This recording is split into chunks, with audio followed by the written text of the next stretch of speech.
Are you happy with your seat feel? Because if not, I can show you how to change this to this. It literally only takes one tool, some thumbs, and gumption. And you know what? Probably not even thumbs. Like, I believe in you. You got this. Let's go.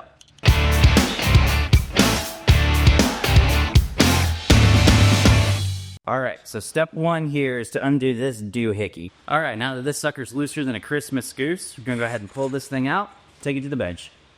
You'll need a T-handle or conventional Allen key to get the seat posts removed from the actual seat, your original seat.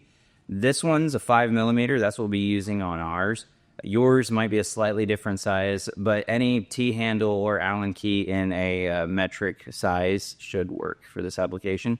The other tool that you're going to need, 14mm wrench, you're going to use that to remove the nuts from the Cloud 9 seat post adapter, because you're going to use your original seat post and seat post adapter to connect it to your bike. So all you're going to do, take your T-handle and undo these bolts here.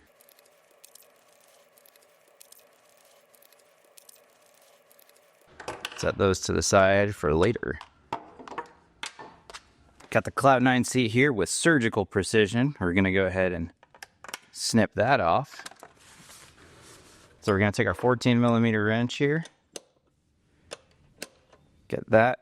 And it's not threaded too tight. If it is for some reason, you might just want another 14 on the other side. But generally, this nut's going to be loose enough that you can hold the other side and undo it. This adapter. Get out of here, adapter. We don't need you.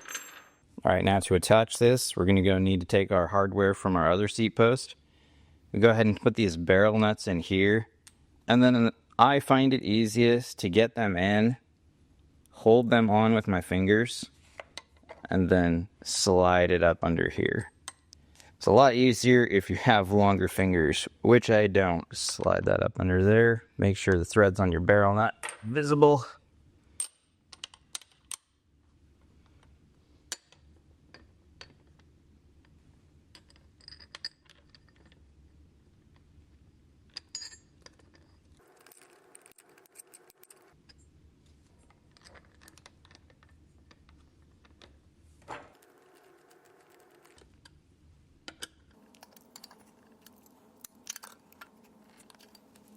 All right, now that we got our seat prepared, you're gonna take this, drop it in this bad boy, tighten your seat clamp.